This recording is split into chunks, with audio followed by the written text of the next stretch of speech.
Bien, ahora sí.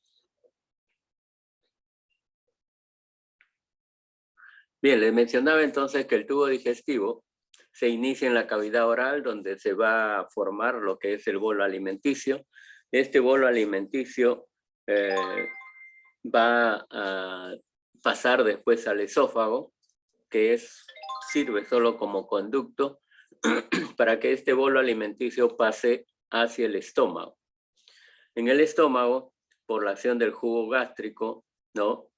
Y también de algunas enzimas, ¿no?, que está contenido en ese jugo gástrico, vamos a tener la formación del quimo. Por eso es que se denomina quimo gástrico. El quimo gástrico posteriormente pasa hacia el intestino delgado, donde se produce la mayor absorción de los nutrientes. ¿Okay? Y ahí se forma lo que conocemos con el nombre de quilo. ¿Okay? De quimo se transforma en quilo, ¿no? Que también sufre la interacción bioquímica de lo que es las sustancias enzimáticas que provienen del páncreas, ¿no? Y también de algunas sustancias que van a ser producidas en el hígado. ¿Okay? Este kilo, que contiene las sustancias nutritivas y las sustancias que van a ser de desecho, ¿no?, van a ser absorbidas en el intestino delgado para después pasar hacia un metabolismo mayor y final que va a ser en el hígado. ¿Okay? Las sustancias de desecho pasan hacia el colon. ¿Okay? El colon va a procesar esta sustancia de desecho y las elabora para que puedan ser eliminadas de nuestro organismo. ¿Okay? Entonces, todas esas estructuras que hemos mencionado van a ser contempladas en lo que es el aparato o tubo digestivo. Y hemos mencionado también al hígado, las glándulas salivales que están en la cavidad oral, el páncreas, la vesícula biliar también va a intervenir, ¿no? Esas son glándulas anexas que las veremos en la siguiente clase, porque el tiempo no nos va a alcanzar, ¿no?, para poder abarcar todos esos aspectos en lo que se refiere al tubo digestivo. ¿Ok? Entonces, vamos a iniciar este estudio del tubo digestivo con lo que es la cavidad oral. En relación a la lista, los pasaré después, ¿ok? Viendo que podamos avanzar lo máximo posible. ¿Ok? Entonces, sistema o aparato digestivo. Como les mencionaba, el tracto digestivo se inicia en la boca. Luego viene la faringe, posteriormente el esófago, el estómago, los intestinos, delgado y grueso, y también se considera el apéndice secal. ¿Okay? Ustedes dirán, ¿por qué no tiene una intervención definida? ¿No? Ya hemos visto que el apéndice secal está incluido también entre los órganos linfoides, por la gran cantidad de folículos linfoides que posee. ¿Okay? Luego vamos a ver su estructura completa, ¿no? No solamente de los folículos, sino de que tiene también una mucosa, ¿okay?, igual que la del intestino grueso. Y después las glándulas anexas, ¿no?, que son las glándulas salivales, el hígado, el páncreas y la vesícula biliar, como hemos mencionado.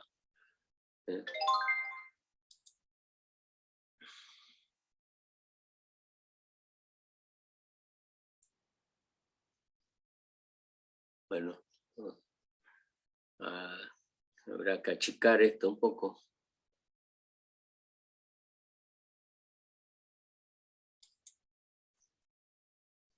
Al revés.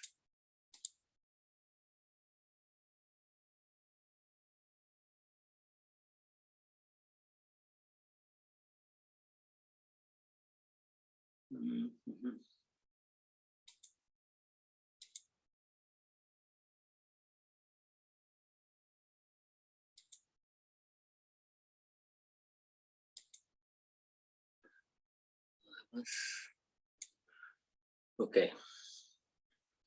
Bien. Continuando, vamos a mencionar lo que es la boca, ¿no? Todos conocemos que es la primera porción del tracto digestivo, pero también actúa como la primera porción de la vía respiratoria, ¿no? Lo que es prácticamente al hablar, ¿no? El proceso de hablar prácticamente se realiza porque ingresa a esta área de la boca el viento, ¿no? O lo que aspiramos, ¿no? Y con el accionar de la lengua nos permite articular las palabras, ¿no? Y esa es otra función que va a cumplir uno de los órganos en la boca, que es la lengua, ¿okay? Que nos permite articular las palabras, ¿ok? Bien, la cavidad oral es un espacio irregular, ¿ok? Está limitado por los labios en la parte anterior, las mejillas hacia las partes laterales y el paladar que va a estar en la parte superior o en el techo y que corresponde específicamente al paladar duro, porque también hay otro que es el paladar blando. La cavidad oral además contiene a los dientes, la cobertura de una mucosa que parcialmente va a estar rodeando a los dientes, que son las encías, y va a contener también la mayor parte de la lengua. ¿Okay? En su totalidad, ¿no? A excepción de los dientes, va a tener una mucosa oral que está constituida por un epitelio poliestratificado plano, ¿no? Que en determinadas zonas tiene queratina y en otras no presenta queratina. Tiene un corión o lámina propia de tejido conectivo laxo bien vascularizado. ¿Okay? Los labios y las mejillas. ¿Okay? La forma de los labios prácticamente se va a deber a un músculo que anatómicamente ya lo conocen ustedes, que es el músculo orbicular de los labios. ¿Okay? E histológicamente la mucosa labial y las mejillas van a tener el mismo epitelio en la zona de la mucosa, ¿no? Que es un epitelio poliestratificado plano no queratinizado. La submucosa fija a la membrana mucosa a la musculatura más profunda, ¿okay? Es decir, al músculo orbicular de los labios, ¿okay? Pero recordemos además que los labios, aparte de ese epitelio poliestratificado plano no queratinizado, ¿no?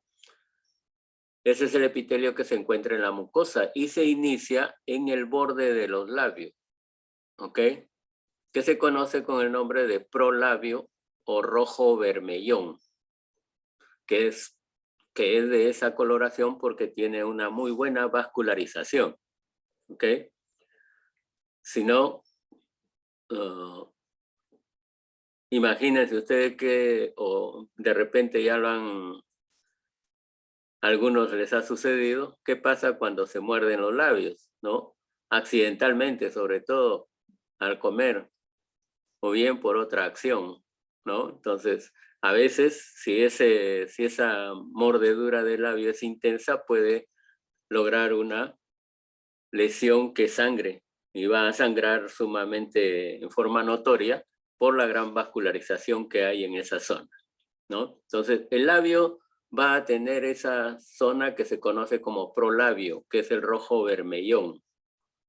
No se olviden que hacia adentro, hacia la parte interna, es la zona mucosa y hacia la parte externa es la piel, ¿ok? En ambos, tanto en el labio superior como en el inferior.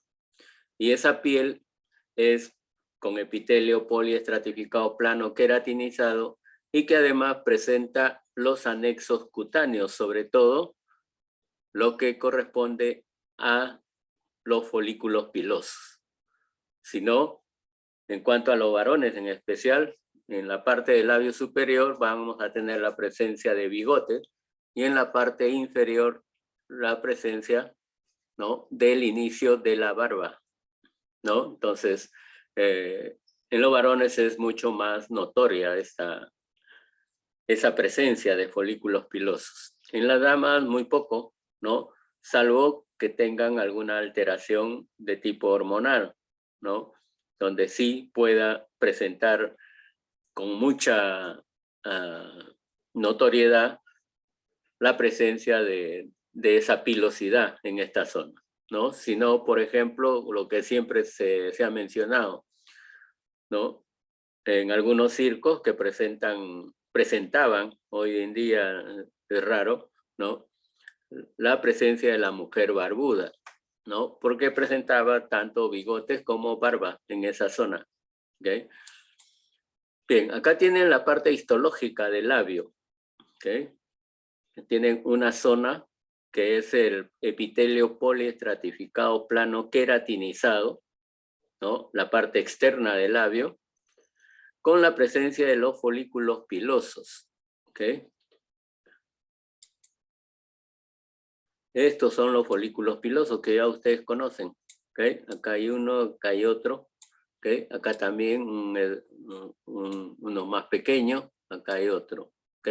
Entonces, esta es la zona externa del labio. Y además recuerden que es un epitelio, una piel simple, porque su epitelio es sumamente delgado, ¿ok? Y desde acá, ¿no?, esta zona corresponde a lo que hemos dicho que es el prolabio, la zona más rojiza, que es más vascularizada. Los vasos sanguíneos están en este corión o lámina propia, ¿ok? El prolabio. Y luego viene el otro epitelio, que es el epitelio poliestratificado plano no queratinizado, que es el epitelio mucoso, ¿ok? Entonces, en ambos, inmediatamente por debajo de los epitelios presenta corión o lámina propia o tejido conectivo, predominantemente laxo, bien vascularizado, ¿ok? Y observen acá en la zona intermedia, esta zona, ¿no?, que es la que hemos dicho que es la que le va a dar la forma al labio. Todo esto es la presencia del músculo orbicular de los labios. Músculo orbicular de los labios. Músculo estriado, ¿no? La que nos permite realizar muchos gestos, ¿ok? Y también realizar la función del beso. ¿Sí o no? ¿Ok? Aunque sean volados, siempre va a dar esa expresión, ¿ok? En la zona mucosa vamos a tener la presencia de glándulas salivales secundarias o accesorias, ¿ok? Cada una de estas es una glándula salival, ¿de acuerdo? Glándulas salivales secundarias o accesorias, generalmente de una secreción serosa, ¿ok? Mencionamos serosa porque, o se le denomina así porque es semejante al suero, ¿no? Y en este caso es la producción de la saliva. Muy importante porque va a intervenir en lo que es el ablandamiento de los alimentos que vamos a triturar en la boca, ¿ok? Entonces, pero la saliva no solamente tiene esa función. La saliva también tiene una función de defensa, ¿no? Sobre todo a nivel de la cavidad, porque también en su composición va a tener inmunoglobulina y sobre todo inmunoglobulina de tipo A, ¿ok? Entonces, eso es lo que caracteriza al labio específicamente, lo que hemos dicho. Esta es su estructura histológica y no se equivoquen en esa estructura histológica con lo que corresponde a la lengua que inmediatamente debemos de observar, ¿okay? Bien, aparte de los labios tenemos las encías, ¿no?, que van a presentar, prácticamente son las que rodean a la raíz del diente, ¿ok?, o cubren la raíz del diente para ser más preciso, que presentan un epitelio poliestratificado plano no queratinizado. a excepción del borde libre, que puede ser queratinizado, ¿no? Y más aún si sabemos de que en esa parte de la encía, ¿okay?, en el borde libre, hay una serie de sustancias que pueden formar esa queratina, ¿no? Recuerden que nosotros ingerimos muchas sustancias que pueden ser sustancias, valga la redundancia, que lesionen la mucosa. Entonces, para poder defenderse, esta parte de la encía se queratiniza, ¿ok? Entonces, el borde libre es queratinizado en la encía. Va a presentar papilas altas, que son bien vascularizadas, y que le da el color rosado característico. Las encías son de un color rosado bastante notorio, ¿ok? Su lámina propia va a continuarse con el periósteo alveolar, es decir, con el periósteo de la zona que está inmediatamente en relación con el diente, con el alvéolo dentario. La encía no presenta su mucosa ni tampoco glándulas en su estructura. Hay que tener en cuenta eso. Luego vamos a tener el paladar, que hemos dicho, uno es el paladar duro, que tiene epitelio poliestratificado plano queratinizado, que va a presentar papilas sumamente altas. En la línea media presenta lo que es el rafe palatino, ¿ok? Rafe palatino. Es la línea media que, si uno se observa con un espejo la parte superior de la cavidad oral, vamos a ver que existe esa línea media, ¿ok? No presenta su mucosa, al igual que las encías, ¿no? Pero la mucosa está bastante adherida o fija al periósteo, que es del maxilar superior, ¿ok? La submucosa, hemos dicho que no tiene submucosa, pero en la parte posterior sí va a presentar una especie de submucosa con presencia de glándulas mucosas en esa zona. Luego tenemos el paladar blando, que tiene epitelio poliestratificado no queratinizado, que a nivel de la superficie faríngea se transforma en un epitelio diferente, en un epitelio pseudoestratificado cilíndrico ciliado. Acá el paladar blando sí tiene su mucosa, que tiene glándulas mucosas en la cara oral y glándulas mixtas en la zona faríngea, ¿ok? Y además presenta musculatura estriada. Músculo estriado en esa zona de la faringe, ¿ok? Bien, acá tienen la histología del paladar duro, un epitelio poliestratificado plano queratinizado, ¿ok? Unas formaciones papilares bastante profundas, ¿no? Y amplias, ¿ok? El corion o lámina propia de tejido conectivo, ¿ok? Y en el lado opuesto tienen ustedes lo que es el paladar blando, ¿no? Tiene un epitelio poliestratificado plano no queratinizado, un corion o lámina propia y presenta submucosa con la presencia de glándulas mucosas en su estructura, ¿okay? Una diferencia bastante notoria entre los dos tipos de paladar, ¿okay? Paladar blando y paladar duro. Este paladar blando, recuerden, está siempre próximo a lo que es la zona faríngea. Luego tenemos que conocer cuál es la estructura de los dientes. Estructuras dentarias que son importantes en el proceso de masticación y para el habla, ¿no? Aunque no lo veamos así importante, también los dientes nos permiten, entre comillas, hablar mejor o articular mejor la palabra junto con la lengua, ¿ok? Si no, observen bien ustedes a una persona anciana que no tiene dentadura, ¿no? Y que muchas veces no le entendemos cuando habla, ¿no? Y es por la ausencia de esta pieza dentaria, ¿ok? Durante el desarrollo, todos conocemos que hay dientes deciduos, que son los primeros dientes que aparecen en nosotros, que luego los perdemos, ¿no? Sin necesidad de que uno lo saque o el odontólogo lo retire, ¿no? Salvo alguna alteración que exista en ellos, ¿ok? Y a estos dientes iniciales lo denominamos siempre como los dientes de leche. Y luego, a partir de los 8 o 9 años, se pierden esas estructuras dentarias y van a aparecer los dientes permanentes, los que vamos a tener ya hasta el resto de nuestros días, ¿ok?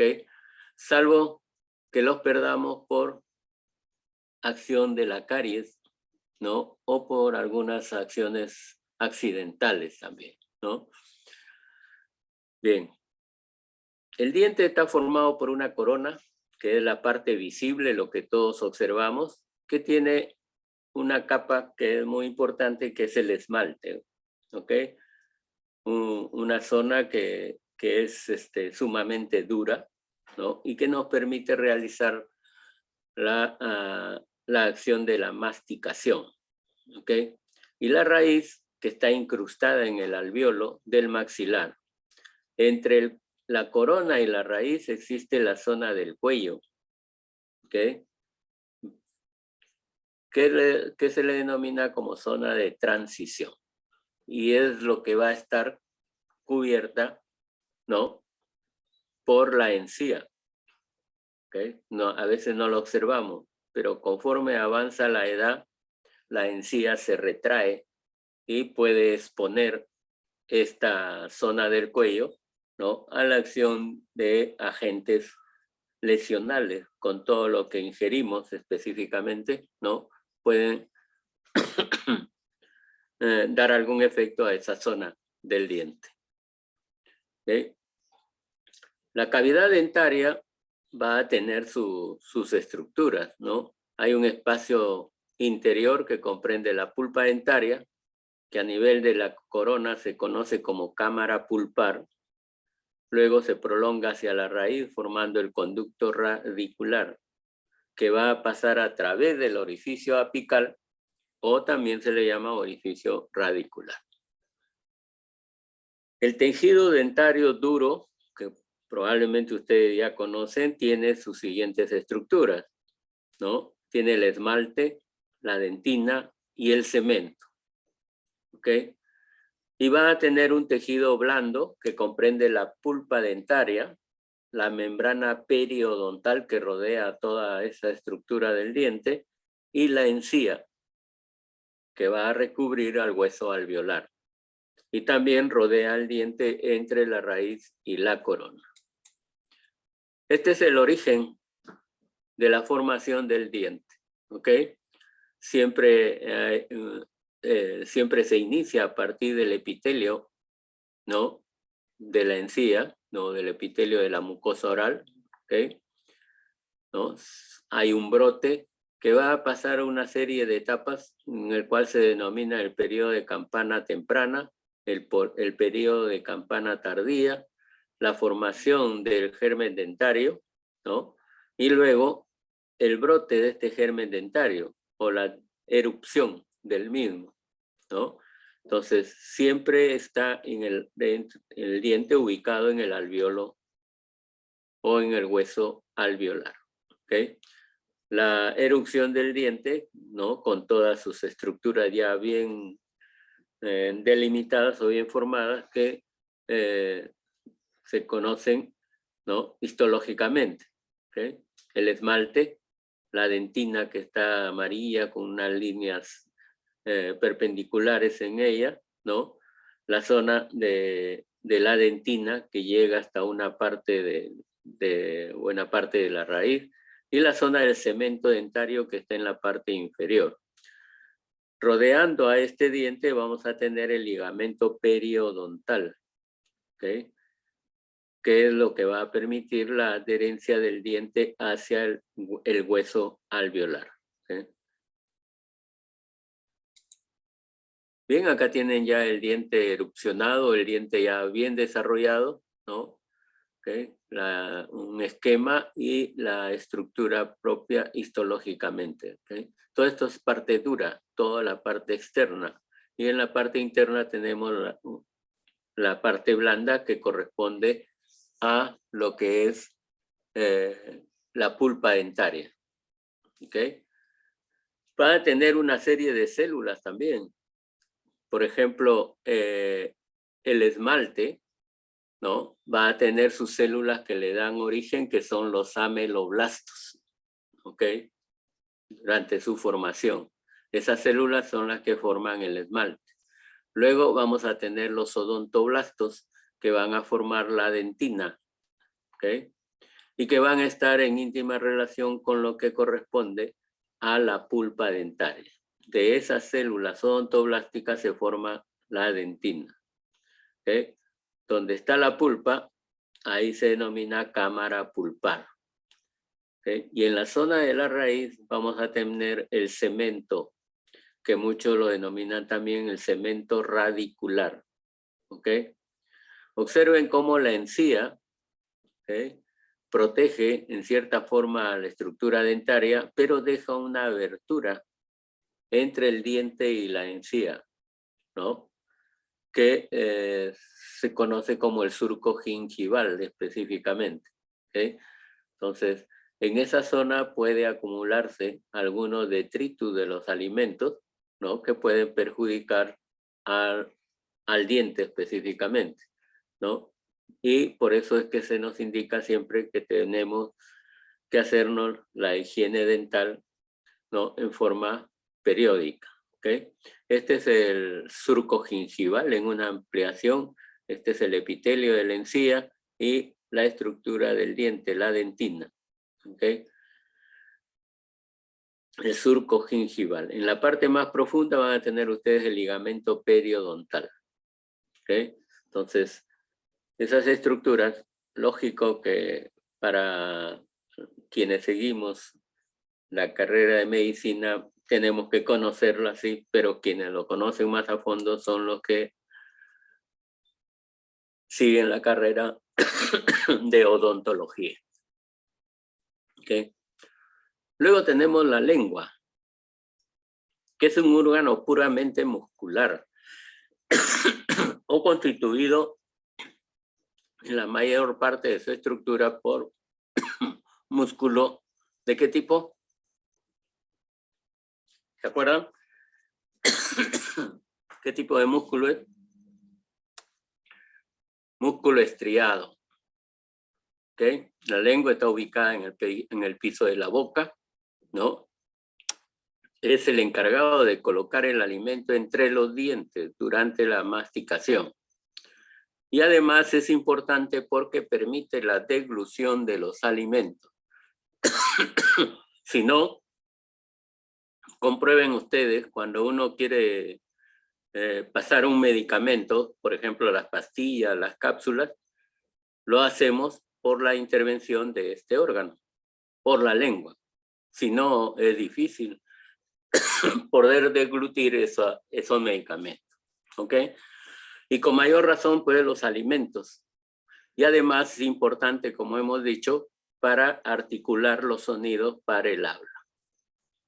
Y eso es lógico, ¿no? En algunas personas que no, que por haber razones se lesionan la lengua y hay que extirparles parte de ella, su articulación de la palabra no es la adecuada. Al igual que las personas que no tienen dientes, no les entendemos. ¿Ok? Entonces, en el habla, en la función del habla es importante lengua y dientes. Y en la lengua, además, vamos a tener un sentido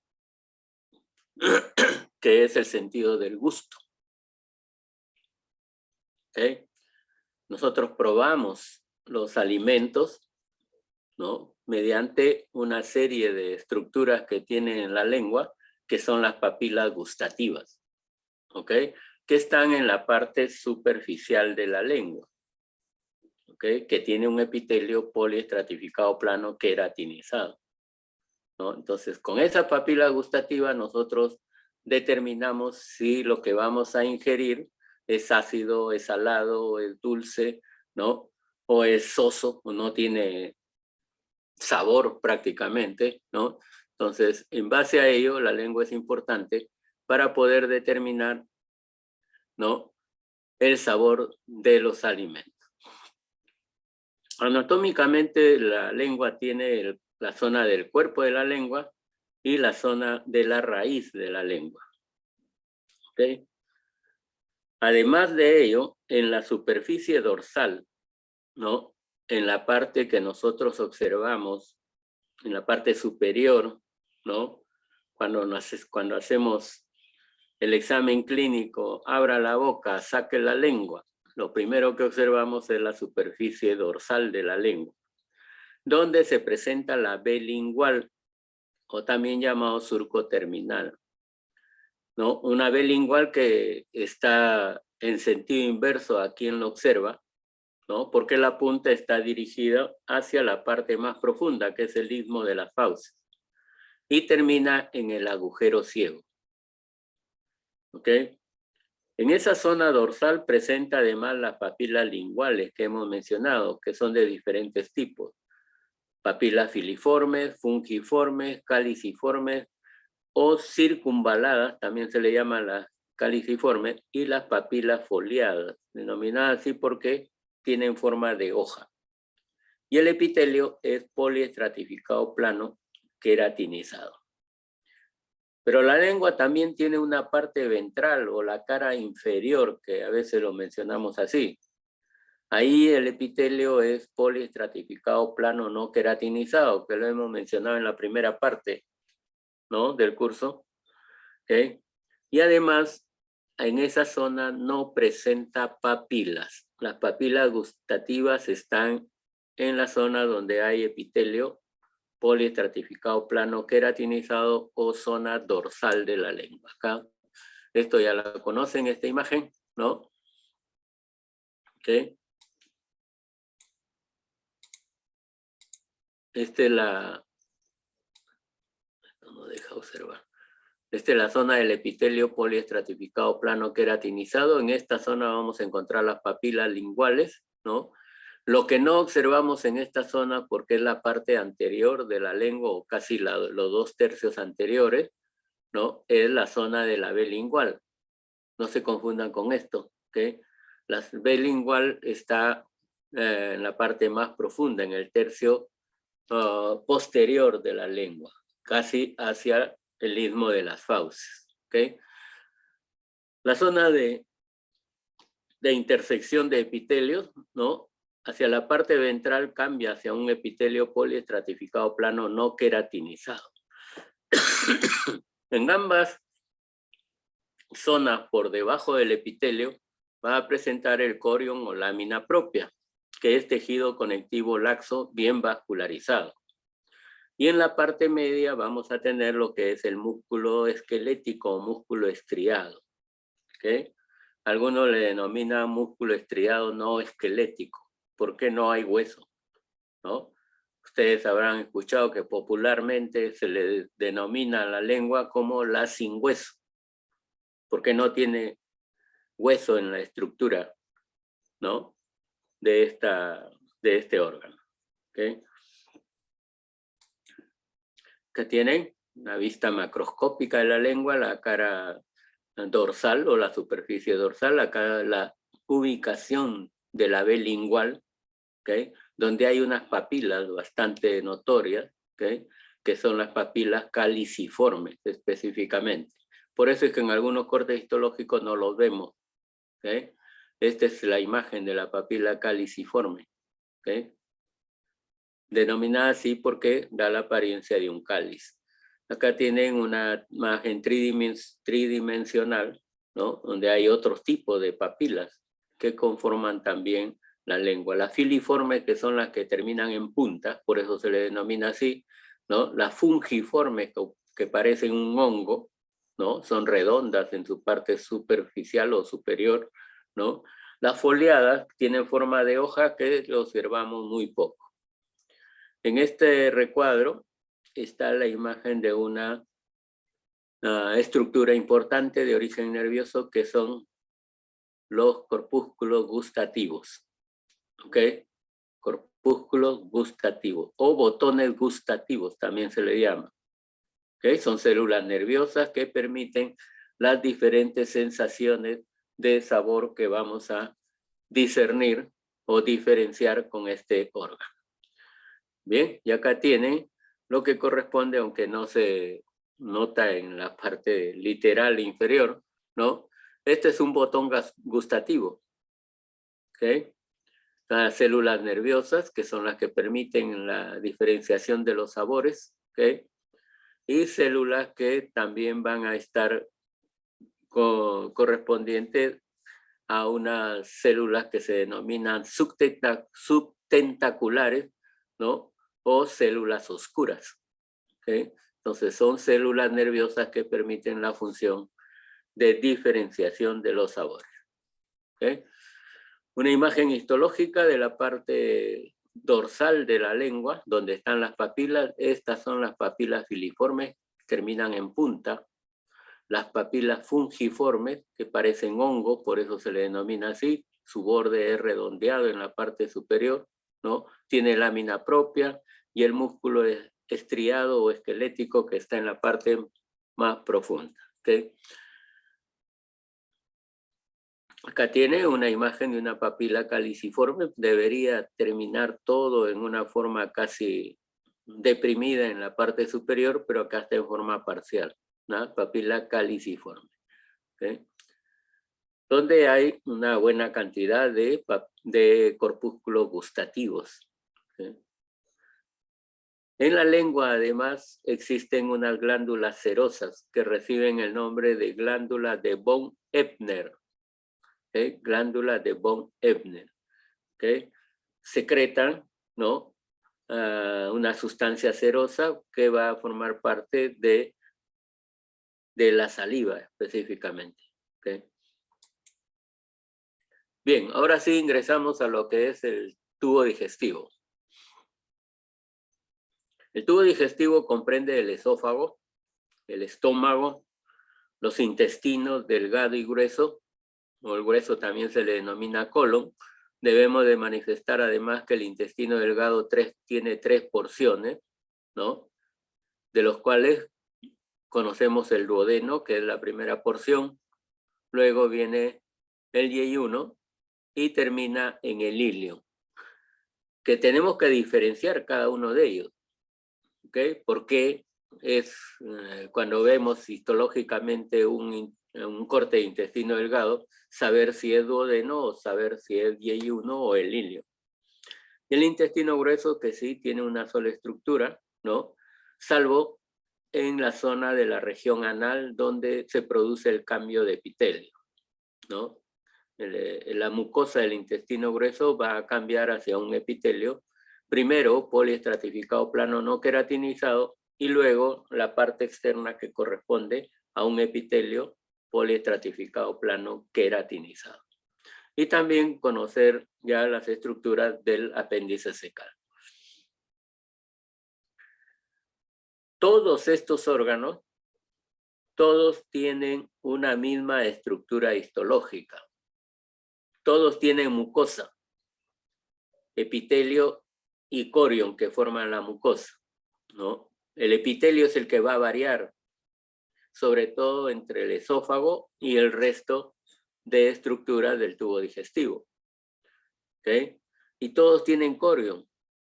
El corion es la lámina propia que es de tejido conectivo laxo bien vascularizado. Es igual en todos estos órganos. ¿Okay? La diferenciación también existe en la función, ¿okay? Que cada uno va a ejercer, como hemos mencionado al inicio. También van a tener una muscular de la mucosa o llamada muscularis mucosae, que es hasta donde llega la mucosa. ¿Ok? Después de esta muscularis mucosae viene la submucosa, que es tejido conectivo predominantemente denso, bien vascularizado, y presenta los plexos de Meissner, plexos nerviosos. ¿Okay? todos los órganos que hemos mencionado, todos presentan plexo de Meissner en la submucosa. Algunos lo denominan también plexos submucosos, pero este es el nombre propio, ¿okay? Plexos de Meissner. La finalidad de estos plexos de Meissner es permitir la secreción mucosa para esta zona, ¿no? de la mucosa del órgano. ¿Okay? Luego tenemos la muscular, que va a variar en cada uno de estos órganos. ¿Okay? Por ejemplo, en el esófago, ¿no? Presenta un cile, ¿sí? Una circular interna y otra longitudinal externa, pero en el esófago se intercalan, ¿no? ¿Se intercalan en qué sentido? Por lo general se divide el esófago en 3 tercios. Un tercio superior, que está más cercano a la cavidad oral o a la faringe, ¿no? Luego viene un tercio medio y el tercio inferior, que está muy cerca al estómago. ¿Por qué razón se divide al esófago en esos 3 tercios? Porque en la parte del tercio superior, el esófago tiene músculo estriado. ¿Ok? Y en la parte inferior, la parte que está más cerca al estómago, tiene músculo liso. Y en el tercio medio, tiene los 2 tipos de músculo. Tiene músculo estriado y músculo liso. ¿Por qué razón el esófago tiene músculo estriado en el tercio superior? Para que le permita pasar con mayor facilidad el bolo alimenticio. ¿Okay? Le permite los clásicos movimientos peristálticos que se presenta en todo el trayecto del tubo digestivo para que pueda impulsar el bolo alimenticio hacia el estómago. ¿Ok? Pero todos los órganos del tubo digestivo presentan entre esta capa muscular, algunos le denominan músculo propiamente dicho, los plexos de Auerbach, que son también plexos nerviosos. Plexos nerviosos que tienen células denominadas ganglionares, ¿ok? Y que permiten los movimientos peristálticos de estos órganos, ¿ok? Y terminan en una serosa o en una adventicia, ¿ok? Entonces, el esófago por lo general en sus 2 tercios superiores presenta adventicia. Y en el tercio inferior, que se encuentra próximo al estómago, presenta serosa. ¿Recuerdan ustedes la diferencia entre serosa y adventicia, no es cierto? ¿Sí?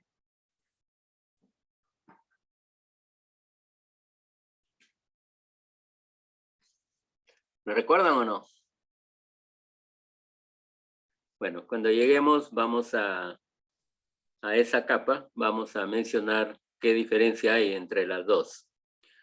Bien, observen, el esófago tiene por lo menos unos 25 centímetros de longitud, transportan el bolo alimenticio desde la faringe hasta el estómago, ¿no?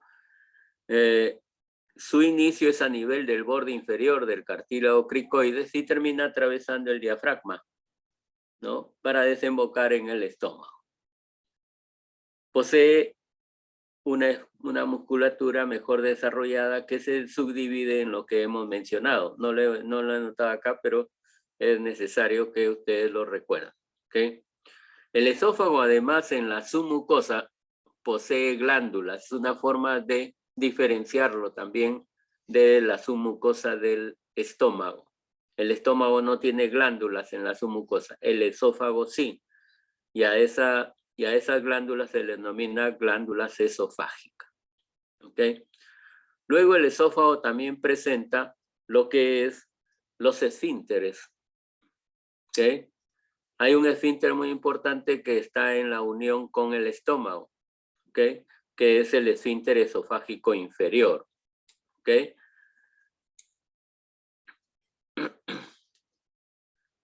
Este esfínter esofágico inferior es un esfínter natural, ¿ok?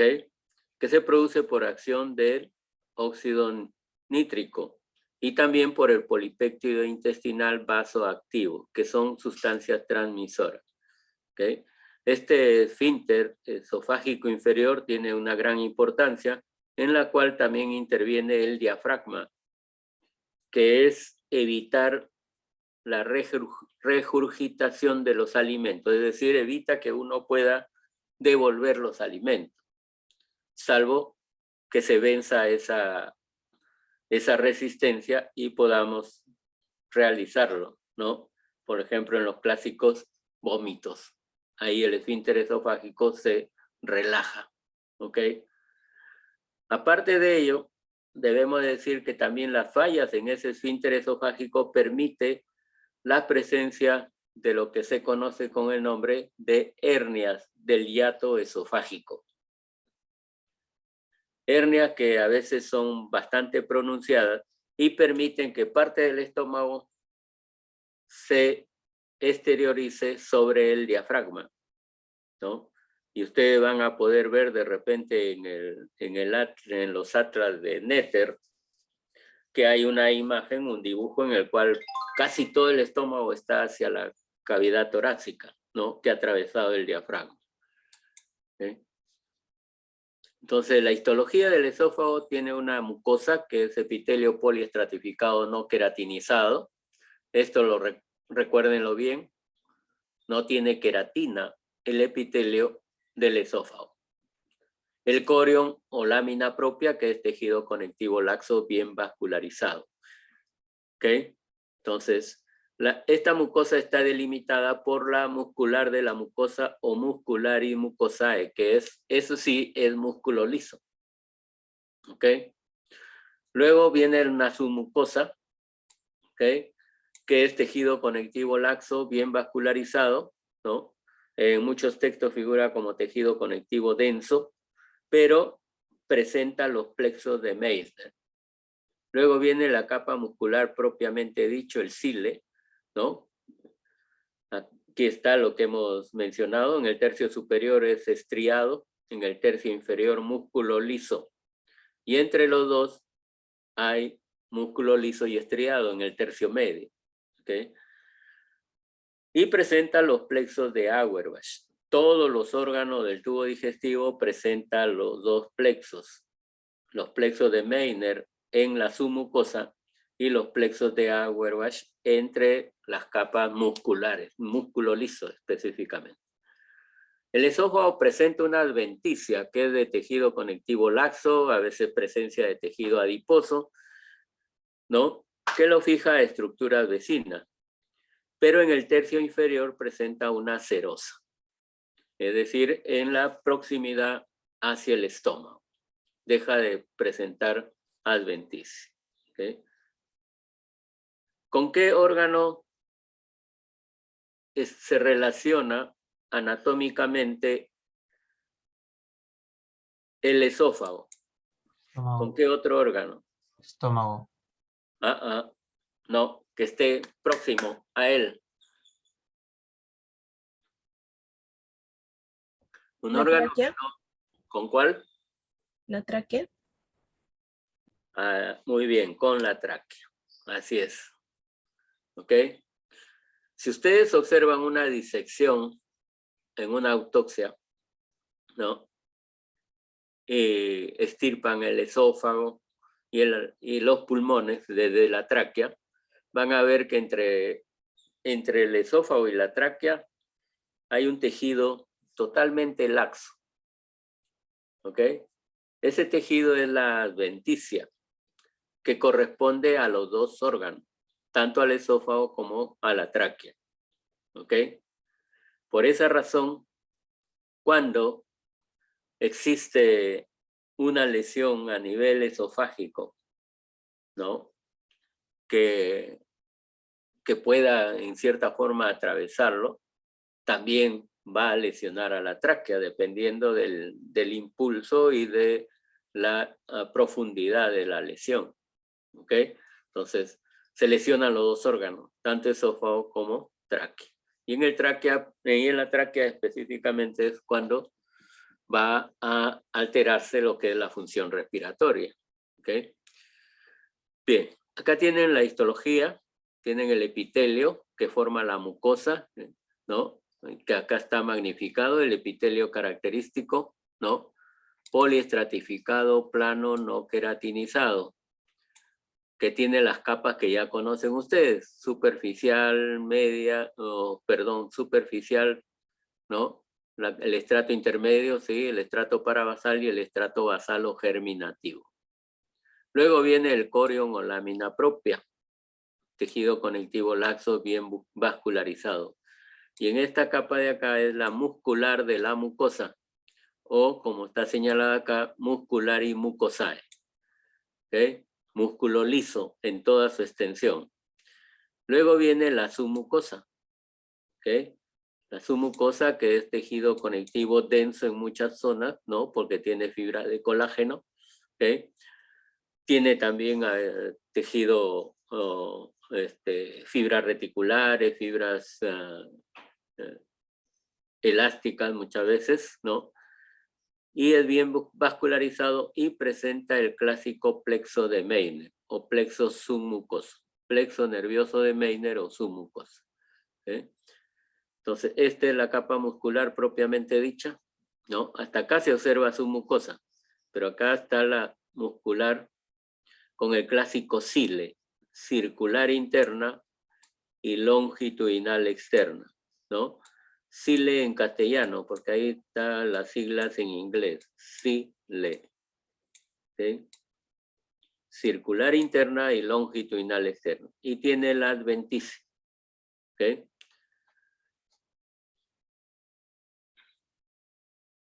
Bien, ¿alguna pregunta hasta ahí? Ustedes me dirán, acá en la submucosa del esófago no se ven glándulas, ¿no? En esta zona. Que hemos dicho que el esófago presenta glándulas en la submucosa. Y acá está. ¿Okay? Esta es una aproximación. Esta es parte del epitelio del esófago, el corion o lámina propia, la muscular de la mucosa o muscular y mucosae, y todo esto es la submucosa, toda la parte inferior. ¿Okay? Todo esto. Y estas son las glándulas, que se conocen con el nombre de glándulas esofágicas, que son predominantemente cerosas. ¿Ok? Los plexos de Meissner que existen acá en la submucosa hacen que sea posible que estas glándulas, ¿no?, puedan eyectar la secreción que producen, ¿no? Es decir, la secreción mucosa específicamente. ¿Okay?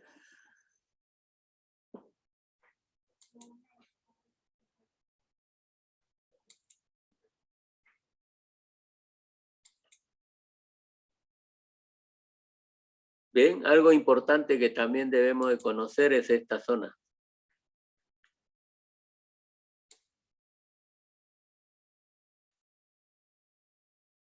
Esta es la zona de intersección entre el epitelio esofágico y el epitelio gástrico. Hay una diferencia enorme, ¿ok? Mientras que acá tenemos un epitelio poliestratificado plano no queratinizado, ¿no? Acá existe un epitelio cilíndrico mucoso en la superficie, ¿ok? Entonces, notoria esa diferencia, ¿ok? La otra diferencia que van a encontrar es que la muscular, propiamente dicha, ¿no?, es diferente entre el esófago y el estómago. El esófago tiene dos capas, como hemos dicho, el clásico cile, ¿ok? En cambio, el estómago, en su mayor extensión, tiene tres capas, ¿ok? El estómago va a tener una... Muscular externa. Ya, tiene el longitudinal externa, ¿sí? Va a tener una circular media. y va a tener una oblicua interna. ¿Ok?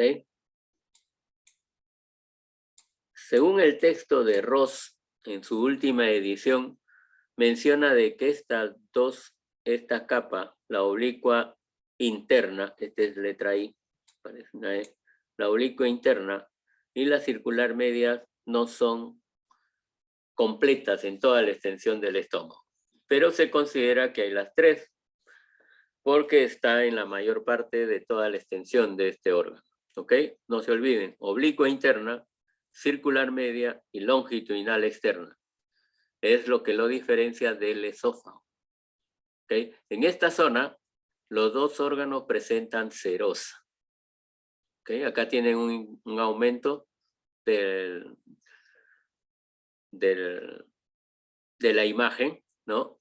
Todo esto es la zona transicional, si podemos decir, entre el cambio de epitelio del poliestratificado plano no queratinizado del esófago y el epitelio cilíndrico simple secretor del estómago.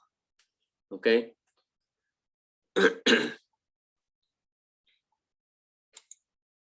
¿Alguna pregunta ahí en relación al esófago? Antes de pasar directamente al estómago. No se olviden, ambos tienen plexo de Meissner, al igual que las demás estructuras del tubo digestivo. Todos tienen plexo de Meissner. Todos van a tener plexo de Auerbach. ¿Ok? Bien, anatómicamente ustedes ya conocen que este órgano tiene una forma ¿de qué?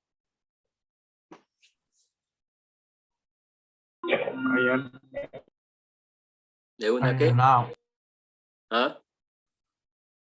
Algunos indican que tiene una forma de J.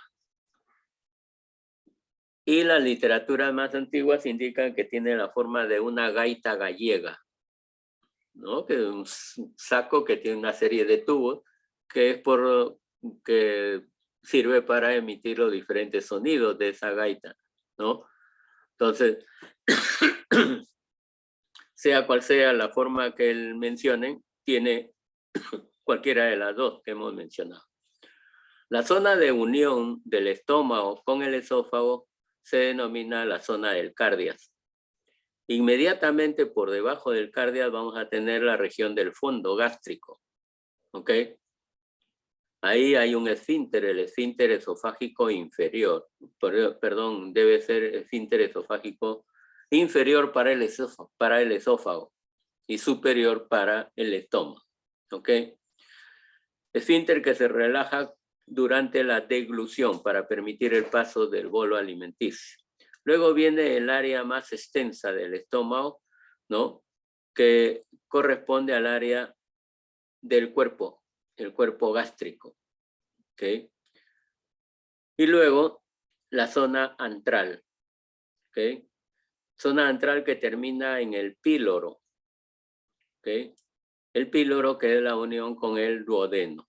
¿Ok? Entonces, hay que tener en cuenta esa división anatómica del estómago.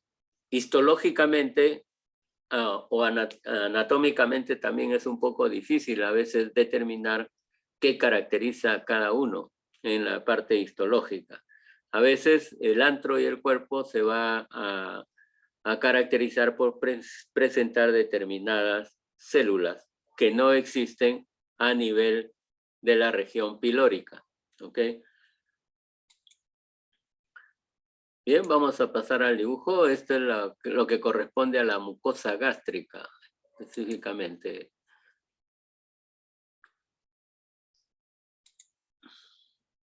Todo esto es la mucosa, incluyendo la muscular de la mucosa, que es esta. Va a tener un epitelio, que es un epitelio cilíndrico simple, secretor. ¿Y qué secreta? Va a secretar. ¿Ah? ¿Qué ha dicho que secreta estas células? Ácido clorhídrico. No, el epitelio como muchas de las glándulas que están muy cercanas al epitelio van a producir moco. Mucina. Mucina. Mucina. ¿Ok? En determinadas zonas hay unas células especiales para producir el ácido clorhídrico. Pero todas las sustancias que produce van a formar lo que es el jugo gástrico. ¿De acuerdo? Entre las glándulas, que es la estructura característica del estómago, existen el corión y lámina propia. Y la mucosa termina en lo que es la muscular y mucosae. Luego viene la submucosa, ¿no? Que es tejido conectivo, muchas veces denso, ¿no? Que tiene buena vascularización y además presenta los plexos de Meissner.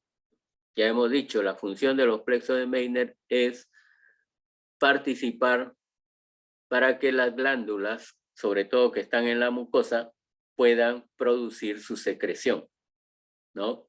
Como son estructuras nerviosas, dan la inervación adecuada para que se produzca el jugo gástrico específicamente. ¿Okay? Luego viene la muscular, propiamente dicha, en el cual hay una oblicua interna, una circular media y una longitudinal externa. Las 3 capas del músculo.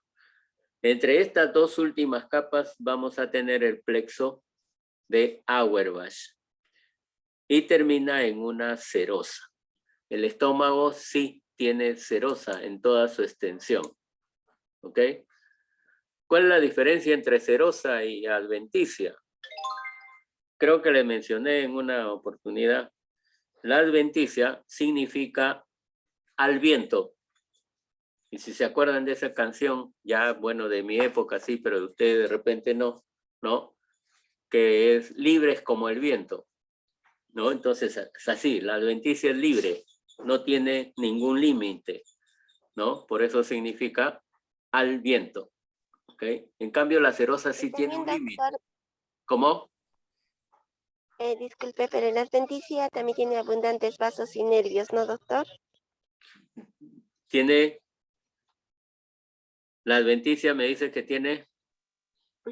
Tiene bastantes vasos, doctor. Claro, es tejido conectivo también, tiene tejido adiposo, tiene terminaciones nerviosas también, pero son los nervios periféricos, ¿de acuerdo?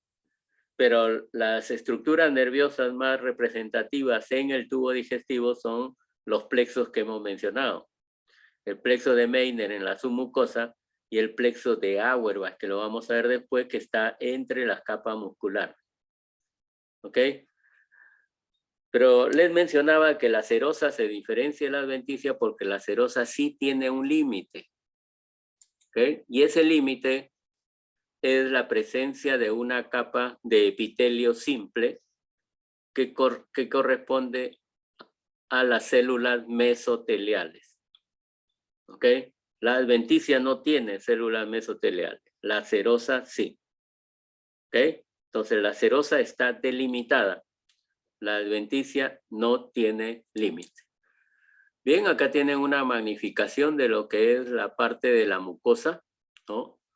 Todo esto es la mucosa, hasta la muscular de la mucosa, inclusive. Esta última capa es la muscular de la mucosa, el corión o lámina propia, tejido conectivo, laxo, bien vascularizado, acá tienen un vaso sanguíneo. Luego, una serie de glándulas que en determinada zona va a tener células que son muy características para el estómago. Y el epitelio, que es un epitelio cilíndrico simple secretor. ¿Ok? Cilíndrico simple secretor. Hasta ahí estamos. ¿Está claro o no? Sí, doctor. Bien. En algunas zonas, sobre todo del antro gástrico, vamos a tener extracélulas. ¿Ok? Esta célula, que son de citoplasma acidófilo, ¿okay? O sea, citoplasma rosado porque capta bien la eosina. Se les llama también células acidófilas, ¿ok? Y vamos a tener otras células que son más pequeñas, ¿no? Que corresponden a las células principales, ¿ok? Acá están un poco más grandes, ¿no? Entonces, estas células acidófilas son las llamadas células parietales, denominadas así porque a veces se ubican más hacia la pared de la glándula. A veces nos equivocamos con la inicial de la letra porque las otras células son las células principales. ¿Ok? Principales. ¿Ok?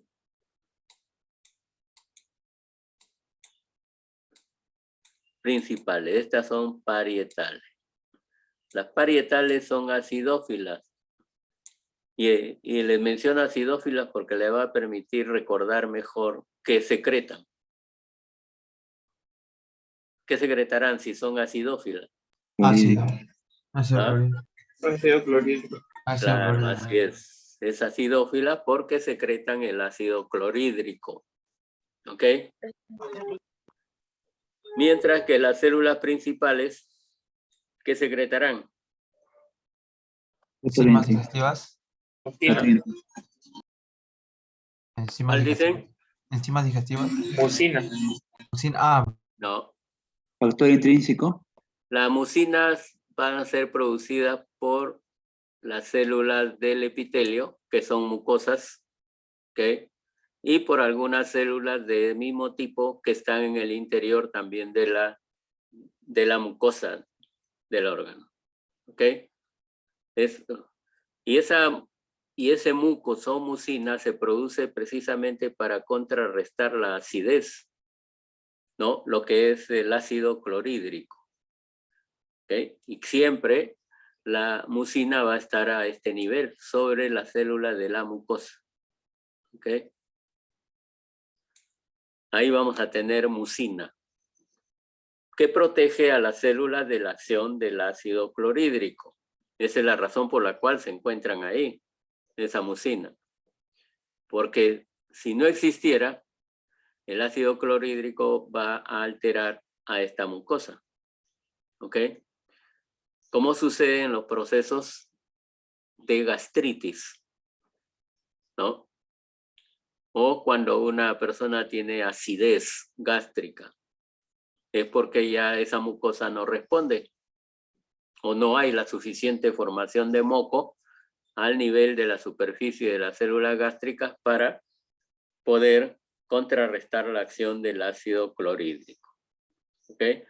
Entonces, también por ese motivo se puede formar las úlceras cuando no hay una buena cantidad o producción de moco.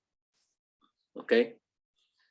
Y ustedes han escuchado mencionar que una alteración muy frecuente es la presencia de la infección gástrica por el Helicobacter pylori. ¿No es cierto? Sí. Claro, el Helicobacter pylori es ahora la responsable de casi todos los procesos que se producen de alteración de la mucosa gástrica, desde las erosiones gástricas hasta las úlceras gástricas. ¿Ok? Y también se menciona que son responsables del cáncer gástrico. Pero, ¿ustedes han escuchado que las bacterias tienen inteligencia o no?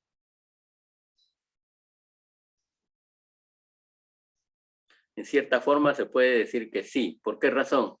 Porque Porque se multiplican con rapidez y en los sitios principales. Claro, ¿Cierto? aparte de ello, son hábiles para poder esquivar la acción del ácido clorhídrico. ¿Ok? Esquivan la acción del ácido clorhídrico, ¿cómo? Se ubican inmediatamente por debajo del moco que producen estas células mucosas. ¿Ok? Por eso cuando se toma una biopsia gástrica, uno encuentra Helicobacter pylori en la superficie de estas células del epitelio y también en el interior de estas depresiones que son las criptas gástricas. ¿Ok? o llamadas también foviolas, criptas gástricas o foviolas. ¿Ok? Entonces ahí se ubican, ¿no? Inmediatamente por debajo del moco para que el ácido clorhídrico no las destruya. ¿Ok? Por eso le decía, ¿son hábiles? De repente sí. ¿Ok? Acá tienen una buena cantidad en esta otra imagen de células acidófilas, en las células que producen el ácido clorhídrico. ¿Ok? Recuerden que todo tiene un proceso, es un proceso bioquímico. ¿Ok? Para poder, para que estas células produzcan el ácido clorhídrico. ¿Ok?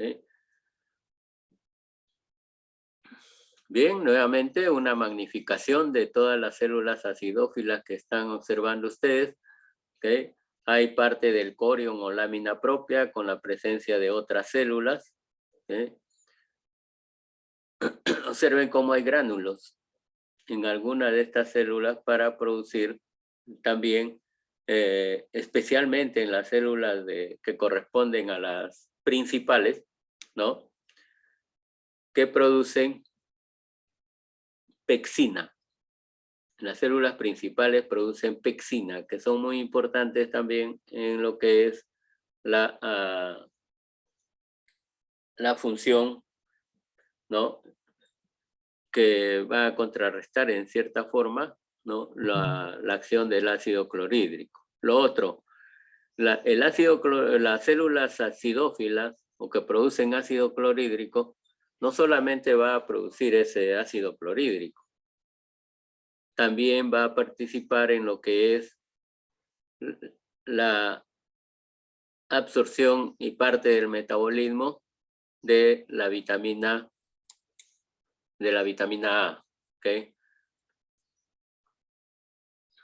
Bien, observen, acá tiene la glándula del píloro. ¿Okay? Lo que hemos visto anteriormente corresponde más a antro y cuerpo, con células que hemos mencionado, las células acidófilas y las células principales.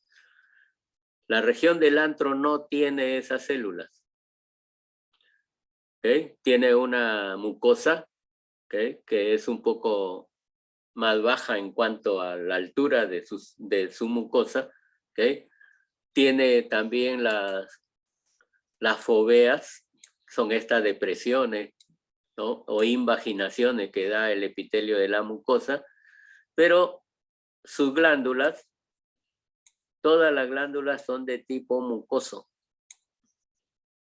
¿Okay? Por eso es que la estructura gástrica desarrolla una gran cantidad de moco para poder contrarrestar la acción del ácido clorhídrico. ¿Okay? Para que no exista acidez gástrica. ¿Okay? Entonces acá tienen, esta es la proyección de una de las glándulas. ¿Okay? La parte que corresponde a la invaginación. ¿Okay? Las foviolas o criptas gástricas. Glándulas mucosas, que acá lo ven mejor a mayor aumento, ¿no? Son glándulas que tienen citoplasma claro o citoplasma rosado, específicamente idénticas a lo del epitelio de esta mucosa. ¿Okay? Entonces, esa es una diferencia. La zona del píloro, la zona que está ya vecina al duodeno, no tiene las células acidófilas, ni tampoco las células principales. Todas son células mucosas. ¿Ok? Una diferencia importante entre las zonas gástricas. Pero las células que hemos mencionado no son las únicas.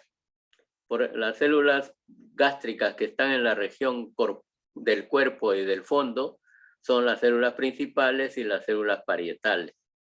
¿Ok? Las células parietales son las que secretan ácido clorhídrico específicamente. ¿Ok? Sumamente ácido porque tiene un pH de 0.8. ¿Ok? Y tiene protones que es muy superior a la sangre arterial.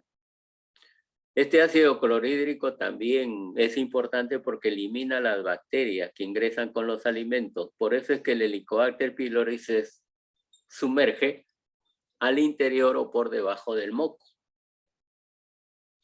Y por esa razón el quimo está libre de bacterias. el quimo es estéril. ¿Ok? Todos los alimentos que hemos llevado hacia el estómago se convierten en quimo. ¿Ok? Y esto es lo que decía, yo me equivoqué, no era la vitamina A. La célula parietal secreta una glucoproteína que se conoce con el nombre de factor intrínseco, que es importante para poder absorber la vitamina B12. Y esa absorción se realiza a nivel del ilio, que es una parte del intestino delgado. ¿Ok? Y las células principales que contienen pexinógeno, que es el precursor de la pexina, que se activa por el ácido clorhídrico de las células parietales. La pexina convierte las proteínas en compuestos más pequeños y tiene una propiedad para degradar el colágeno. ¿Ok? Entonces, recuerden ustedes que casi siempre ingerimos carne, ya sea de aves o del ganado vacuno o del ganado porcino. Entonces, a algunas personas les gusta comer lo que se conoce la cubierta de esta carne, ¿no? La carne del músculo, específicamente. Pero tiene tejido conectivo denso que los rodea. Y eso es colágeno, especialmente que está a nivel de las terminaciones musculares, que son los tendones, ¿no? ¿Okay? Entonces la pexina degrada este colágeno, ¿no? Para poder sintetizarlo ya a otro nivel, a nivel del intestino delgado y del hígado, ¿no? Y que es muy importante, ¿okay? Para poder tener también esta sustancia en nuestro organismo, ¿ok? Pero además de esas células, vamos a tener otras que son las células mucosas del cuello, dependiendo de la parte que ingresa de la cripta gástrica o fovea, tiene una zona que está en la parte media que se conoce con el nombre de la zona del cuello. Ahí hay puramente células mucosas, ¿ok? Que produce un moco que es más fluido que el de las células superficiales. Luego vamos a tener las células denominadas enteroendocrinas, ¿ok? Que están aisladas en todo el trayecto del epitelio, no solo del estómago, sino también del intestino delgado, ¿ok? Y se le denomina así porque pertenecen al sistema enteroendocrino, ¿ok? Se colorean muy bien con la coloración argéntica, por eso son argentafines, producen hormona. Y esas células son las células G, que van a producir gastrina, las células D, que producen somatostatina, y las células ECL, que son enterocromafinas. ¿Okay? Pero también existen células madre pluripotenciales, que están ubicados casi o bien en la zona del cuello o bien hacia parte muy cercana a la base tanto de las criptas o de las foveas o en la base de las glándulas. ¿Okay?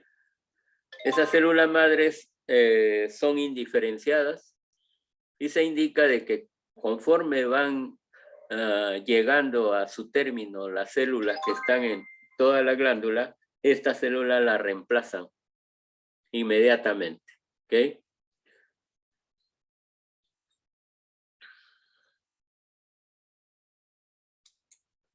Bien, acá tienen un esquema acerca de la producción del ácido clorhídrico, cómo es que se produce, ¿no? Hay acción del ácido carbónico, el anhidrido carbónico también, ¿no?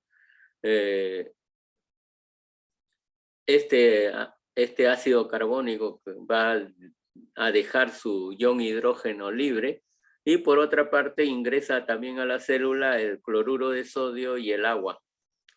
Ambos se mezclan, ¿no? El agua siempre va a estar presente en el interior de la célula, y se libera el cloro. El cloro con el ion hidrógeno se unen y forman el ácido clorhídrico específicamente. Entonces, todo este es el proceso bioquímico que va a existir en el interior de las células gástricas. ¿Y cómo se produce la capa de moco? ¿Okay? La capa de moco prácticamente tiene también estos pasos, ¿no? Estos pasos que van a ser... Lo reduje. En visión microscópica ahora. Ajá, bien microscópico. ¿No?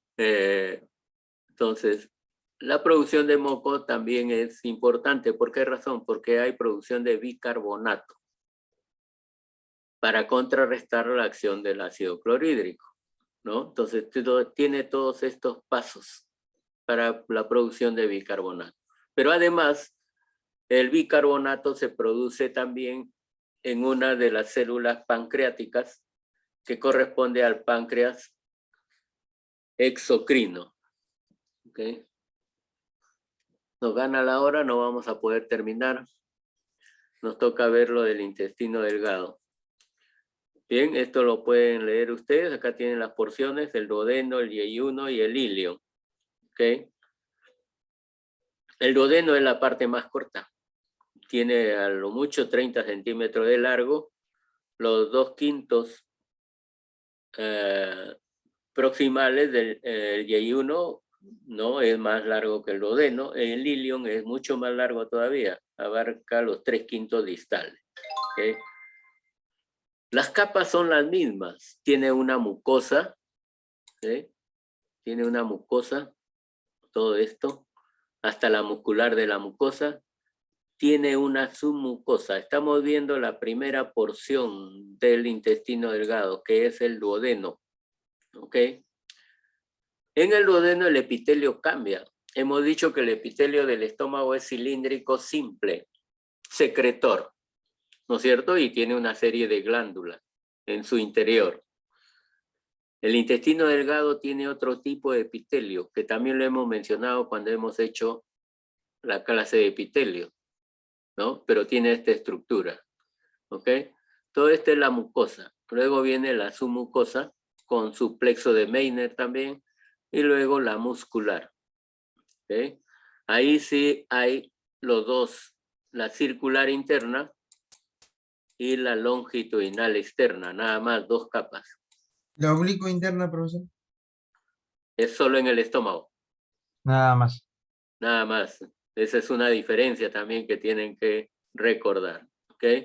La muscular del estómago tiene 3 capas. Luego, el intestino delgado hasta el colon solamente hay 2, el clásico cile, ¿ok? Circular interna y longitudinal externa. Pero todos presentan plexo de Meissner en la submucosa y acá observan a menor aumento el plexo de Auerbach, que está entre las capas musculares. ¿Okay? ¿Cuál será la función del plexo de Auerbach? El secretario. Controlar el tono muscular. Ah, todo muscular. ¿El qué? El tono muscular. Tono muscular. La utilidad, movimiento. Permite, el plexo de Auerbach permite los movimientos de todos los órganos del tubo digestivo. ¿Ok? Los clásicos movimientos peristálticos.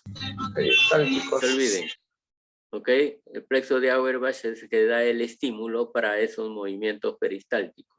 Nuestros intestinos van a estar siempre con la presencia de esos movimientos peristálticos. Y más aún cuando realizamos la ingesta alimenticia, con mayor razón. ¿Ok? ¿De acuerdo? Bien, acá tienen una vista más aumento de lo que es el duodeno. La mucosa del intestino delgado en todos tiene esta presentación. Estas estructuras del epitelio que da unas evaginaciones e invaginaciones se conocen con el nombre de vellosidad intestinal. tiene vellosidades intestinales. ¿Ok? Cada una de estas es una vellosidad intestinal.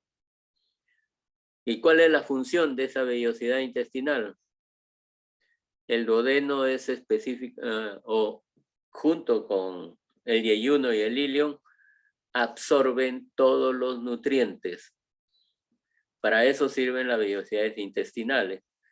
Pero en el duodeno vamos a tener la presencia de estas glándulas que están en la submucosa. ¿Ok? Glándulas que están en la submucosa, que se conoce con el nombre de glándulas de Brunner. Glándulas de Brunner. ¿Ok? Lo que habíamos dicho que las invaginaciones que estaban en el estómago se llamaban foveas, acá se conocen con el nombre de criptas. ¿Ok? Criptas. Y también las glándulas que están en la mucosa del intestino delgado también se llaman, ¿no?, glándulas que son predominantemente serosas, que tienen el mismo nombre de estas criptas. Criptas y glándulas de Lieberkühn. Ahí toman nombre propio. Criptas y glándulas de Lieberkühn. ¿Ok? Eso va a existir en todo el intestino delgado y también en el intestino grueso reciben esos nombres. Criptas y glándulas de Lieberkühn. El duodeno se diferencia de las otras dos porciones del intestino delgado por la presencia en la submucosa de estas glándulas de Brunner. ¿De acuerdo? Glándulas de Brunner con doble N. Bien. El epitelio o la cripta, la vellosidad intestinal tiene estas células. Tiene unas células cilíndricas, ¿ok?, que en su borde presenta microvellosidades. Entonces, aparte de la vellosidad intestinal, cada célula presenta microvellosidades. Esas microvellosidades permiten ampliar la función de este órgano, que es la función de absorción de todos los nutrientes. ¿Ok? Pero también tiene estas células, que en algunos casos se observa como espacios blanquecinos. ¿Ok? Que son las células caliciformes, que producen moco. ¿Ok? También producen moco. Células caliciformes, denominadas así porque tienen la forma de cáliz. ¿Ok? Por eso se le llama así, células caliciformes, con el núcleo ubicado en la base. Y aquí está como una vacuola grande que corresponde a la presencia del moco. ¿Ok? Células caliciformes. Entonces, el epitelio, como hemos dicho en la clásica de epitelio, es un epitelio cilíndrico, simple, con chapa estriada. La chapa estriada vienen a ser las microvellosidades y presencia de células secretoras, que son las células caliciformes. ¿Ok? Las glándulas tienen también, ¿no?, son las glándulas de Lieberkühn, que producen mayormente secreción mucosa, ¿no?, y serosa a la vez. ¿Okay? Entonces, en la siguiente porción del intestino delgado, ¿ok? Bien, acá describíamos, ¿no?, la mucosa del intestino delgado presenta las vellosidades intestinales que va a dar la característica absorción. Hay válvula de Kerkring o válvulas condiventes que van a hacer la evaginación de la mucosa con parte de la submucosa en algunas zonas del intestino delgado, que se realizan para poder ampliar la superficie de absorción. ¿Okay? Que en este recuadro inferior, ¿no?, se indica de que hay 6 tipos celulares en el intestino delgado. ¿Okay? Las absortivas, que van a formar la chapa estriada también, las caliciformes, las células de Panet, las enteroendocrinas, que es las pluripotenciales o células madre, y las células M. Las células M van a estar prácticamente relacionadas con lo que son los macrófagos. Acá tienen toda la relación de las células en el intestino delgado. Las absortivas, que tienen chapa estriada o microvellosidades. Las células caliciformes que secretan moco, las células de Panet, que son características, especialmente a nivel del Y1. ¿Ok? Estas células de Panet secretan el factor de necrosis tumoral alfa, van a secretar lisozima, ¿no? Que hace que las bacterias sean mucho más lábiles para su destrucción, y van a presentar también algunas proteínas que son de tipo defensinas o criptidinas. ¿Okay? Acá tienen nuevamente la vellosidad intestinal con una gran cantidad. Conforme vamos avanzando del duodeno hacia el ilio, las células caliciformes aumentan en cantidad. Y eso va a tener una razón. Por ejemplo, esta porción del ilio tiene folículos linfoides, hoy denominados placa de Peyer. Esa es una característica especial de la zona del ilion, que pertenece al intestino delgado. ¿Okay? Y presenta, esto es mayor en la célula del Y1, ¿no? La célula de Panet, que están en la base de la cripta de Lieberkühn o en la base de la glándula de Lieberkühn, ¿no? La célula de Panet que presenta gránulos rojos en su citoplasma. ¿Ok? Esa es la característica de esa célula. Interviene en lo que es el mecanismo de defensa de esta estructura. ¿Ok? La microscopía electrónica de la célula de Panet, los gránulos son característicos, siempre ubicados en la base de la glándula. ¿Ok?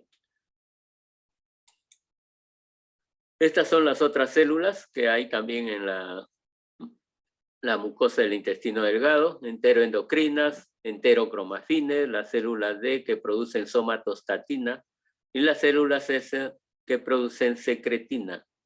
Son células que pertenecen al sistema neuroendocrino, ¿okay? Producen hormonas específicamente. También hay las células C que producen colecistoquinina para ayudar a la secreción, ¿no?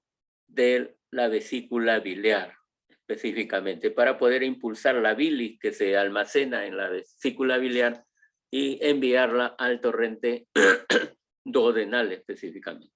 Luego hay las células K, que es el péptido inhibidor gástrico, ¿no? Que inhibe la motilidad gástrica específicamente. Las células madre, que existen en todos los tejidos, que son todos los epitelios, que son de tipo pluripotencial, porque reemplazan a cualquiera de las células que cumplan su ciclo de vida. Y además hay las células A, que producen glucagón, las células N, que inhiben la motilidad gástrica, las células MO, que producen motilina, que va a favorecer la contracción de la musculatura intestinal, y las células M, que son los macrófagos, tienen actividad más macrofágica. ¿Okay? Por eso es que se indica que es la parte funcional del MAD, ¿okay? De las células linfoides, ¿no? Asociada a las mucosas. Muy bien, nos hemos pasado. ¿Okay? Nos faltaría ver lo intestino grueso, lo completamos en la práctica. Por favor, atención a la lista. Agüero Solís. Agüero Solís. No llegó Sofía. Alejo Silva. Tampoco. Valdeón Cruzado. Presente, doctor. Buenos días. Okay. Buenos días. Gracias. Bazán Giraldo. Daniela. Presente, doctor. Buen día. Disculpe, Alejo Silva también ha dicho presente por el chat. Ok, gracias. Cabrera Colonia. Presente, profesor. Gracias, un buen día. Cárdenas Ruiz. Presente, profesor. Muy bien, igualmente un buen día. Centeno Obregón. Presente, profesor. Gracias, un buen día. Checa Aguirre. Presente, profesor. Buenos días. Gracias, buenos días. Coasaca. Ahí está. Cruz Milla. Tampoco. Cumpen Carrasco.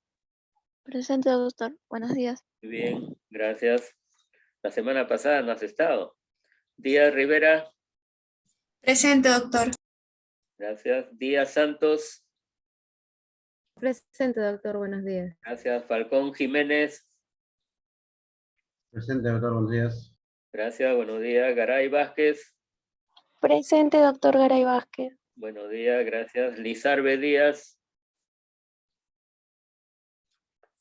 Presente, doctor. Lizarbe Díaz. Buenos días. A tiempo. Gracias.